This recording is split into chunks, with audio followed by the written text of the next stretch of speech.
नमस्कार शिक्षक मित्रांनो, कसे आहात सगळे? मी तुमचा मित्र आणि मार्गदर्शक तुमच्या लाडक्या मराठी वर्ग चॅनलवर तुमचं मनापासून स्वागत करतो. नेहमीप्रमाणेच आज आपण एका अत्यंत महत्त्वाच्या विषयावर गप्पा मारणार आहोत. मित्रांनो, शालेय शिक्षण आणि क्रीडा विभाग महाराष्ट्र शासनाने 6 मे 2026 रोजी एक अत्यंत महत्त्वाचा शासन निर्णय म्हणजेच GR काढला आहे. आता तुम्ही विचार करत असाल, सर हा GR नेमका कशाबद्दल आहे आणि त्याचा आपल्याशी काय संबंध? तर मित्रांनो, हा GR आपल्या सर्वांच्या व्यावसायिक विकासाचा पाया आहे. आजच्या या विशेष स्पष्टीकरणात आपण या 6 पानांच्या विस्तृत शासन निर्णयाचं अगदी सोप्या आणि आपल्या रोजच्या भाषेत विश्लेषण करणार आहोत. त्यामुळे लक्ष देऊन ऐका. 50. होय मित्रांनो, 50. आता हा संपूर्ण शासन निर्णय याच एका जादुई आकड्याभोवती फिरतोय.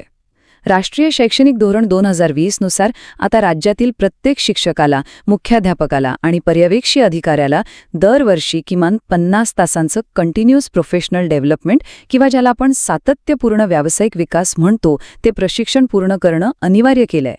आता 50 तास ऐकून थोडं दडपण आलं ना? अहो, काळजी नसावी, आपण हे सगळं अगदी हसत खेळत समजून घेणार आहोत. शासनाचं परिपत्रक वाचायला घेतलं की ती जाडजूड भाषा बघूनच आपल्याला घाम फुटतो, नाही का? पण ते सगळं तुम्हाला वाचायची काहीच गरज नाहीये. तुमच्या मनातले सगळे मुख्य प्रश्न आपण एकामागून एक सोडवणार आहोत. आज आपण मुख्यत्वे या 5 प्रश्नांची उत्तरं शोधणार आहोत. हा शासन निर्णय नेमका काय आहे? या 50 तासांचं विभाजन कसं केलंय? प्रशिक्षणाचे विषय कोणते असतील? प्रमाणपत्र आणि ट्रॅकिंग कसं होणार? आणि काही महत्त्वाचे नियम कोणते आहेत? चला लगेच सुरुवात करूया. तर मग अगदी मुळापासून सुरुवात करूया. आपला पहिला आणि सर्वात मूलभूत प्रश्न, हा शासन निर्णय नेमकं काय आहे आणि अचानक याची गरज का पडली? आता साहजिकच तुमच्या मनात प्रश्न येईल की अहो, आम्ही तर वर्षानुवर्ष शिकवतोय, मग आता अचानक हे 50 तासांचं कंपल्सरी ट्रेनिंग कशासाठी? मित्रांनो, राष्ट्रीय शैक्षणिक धोरण 2020च्या केंद्रस्थानी विद्यार्थी आणि शिक्षक हे दोघेही आहेत.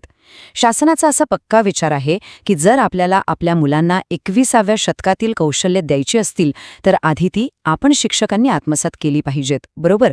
विद्यार्थ्यांची प्रगती तेव्हाच वेगाने होईल जेव्हा आपण शिक्षक स्वतः नवनवीन गोष्टी शिकत राहू. म्हणूनच आपल्या ज्ञानात आणि कौशल्यांमध्ये सातत्याने वाढ करण्यासाठी आणि आजीवन शिक्षण ही संकल्पना खऱ्या अर्थाने रुजवण्यासाठी हे प्रशिक्षण अनिवार्य करण्यात आले. आता जाऊया पुढच्या आणि अत्यंत व्यावहारिक प्रश्नाकडे. हे 50 तासांचं नियोजन कसं करायचं? एक शिक्षक म्हणून तुमच्या मनात हाच प्रश्न असेल की आमचं शैक्षणिक वर्ष आधीच इतकं व्यस्त असतं, मग हे 50 तास पूर्ण करायचे कसे आणि कधी? तर या नियोजनातली सर्वात रंजक गोष्ट म्हणजे शासनाने वापरलेली ब्लेंडेड मोड पद्धती. म्हणजे बघा, हे 50 तास तुम्हाला सलग एकाच ठिकाणी बसून पूर्ण करायचे नाहीत. अतिशय सुंदर नियोजन केलंय. एकूण 50 तासांपैकी 30 तास हे ऑफलाईन म्हणजेच प्रत्यक्ष प्रशिक्षणासाठी असतील आणि उरलेले 20 तास हे ऑनलाईन प्रशिक्षणासाठी असतील. आणि ऐका, तुमच्यासाठी एक एकदम दिलासादायक बातमी आहे. आपण ज्या दर महिन्याला शिक्षण परिषदा अटेंड करतो ना, त्या शिक्षण परिषदांचे जास्तीत जास्त 10 तास तुमच्या या 30 तासांच्या ऑफलाईन कोट्यामध्ये ग्राह्य धरले जाणार आहेत. म्हणजे तुमचा बराचसा वेळ तिथेच वाचेल. आता तंत्रज्ञानाचं नाव काढलं की आपल्यापैकी काहींच्या पोटात थोडा गोळा येतो. पण ऑनलाईन प्रशिक्षणाचे हे 20 तास खरंच खूप सोपे असणार आहेत. वर्षभरात 20 तास म्हणजे हिशोब केला तर महिन्याला साधारण फक्त 2च तास तुम्हाला ऑनलाईन द्यावे लागतील. आणि हे कुठे करायचंय? तर अगदी आपल्या ओळखीच्या प्लॅटफॉर्म्सवर.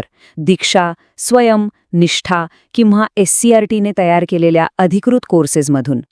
तुम्ही तुमच्या वेळेनुसार आणि सवडीनुसार हे अभ्यासक्रम निवडू शकता. बरं, प्रशिक्षणाचे विषय पाहण्याआधी मला तुम्हाला एक अत्यंत महत्त्वाची गोष्ट सांगायची आहे.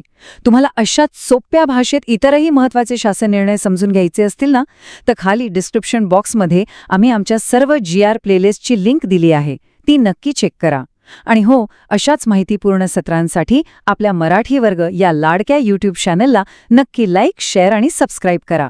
तुमच्या एका लाईकने आम्हाला अशीच नवनवीन माहिती तुमच्यापर्यंत पोहोचवण्याची ऊर्जा मिळते. लक्षात ठेवा, सर्व महत्त्वाच्या लिंक्स तुम्हाला खाली डिस्क्रिप्शनमध्ये मिळून जातील. चला, आता पुन्हा आपल्या मूळ विषयाकडे वळूया. वेळ आणि पद्धत तर आपल्या लक्षात आली, पण ह्या 50 तासात आपण नेमकं शिकणार काय आहोत? आपले प्रशिक्षणाचे विषय कोणते असतील?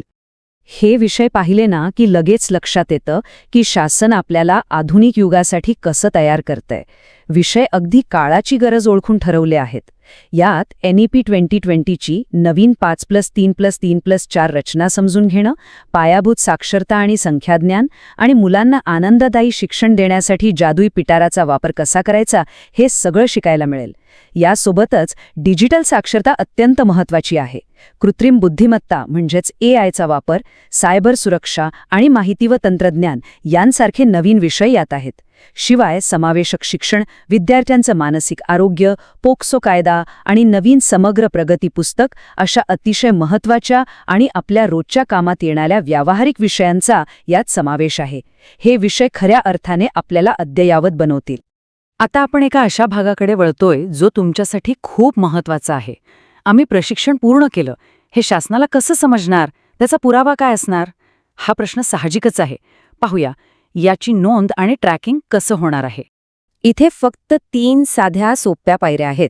पहिली पायरी म्हणजे तुम्ही तुमचं ऑफलाईन आणि ऑनलाईन प्रशिक्षण पूर्ण करायचं. दुसरी आणि सर्वात महत्त्वाची पायरी म्हणजे विद्या समीक्षा केंद्र किंवा VSK.